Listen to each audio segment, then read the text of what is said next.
शाळेत असताना एक मुलगी होती. ती मला पाहून हसायची. कधी नजर मिळाली की हलकसं स्माईल द्यायची. आणि खरं सांगायचं तर कदाचित ती मला पसंत करत असावी. पण त्या वयात ना आपल्याला काही गोष्टी कळत नाहीत किंवा कळूनही आपण इग्नोर करतो. मलाच काय ॲटिट्यूड होता कोण जाणे.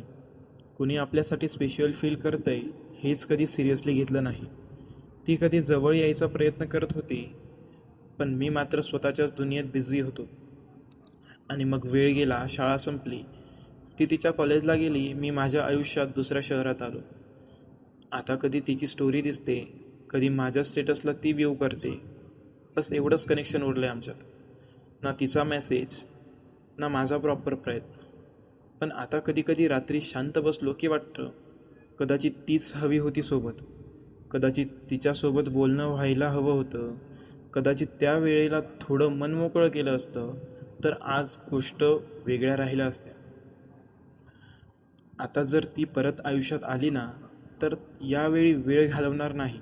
सरळ तिला विचारेल. कारण काही भावना वेळेवर बोलल्या नाहीत तर त्यानंतर फक्त आठवणी बनून राहतात.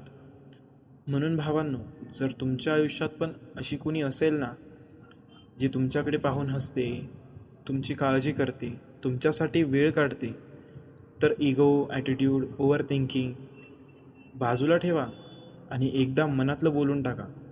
कारण नंतर ती होती असं म्हणण्यापेक्षा वेळेत ती माझ्यासोबत आहे हे जास्त सुंदर असतं.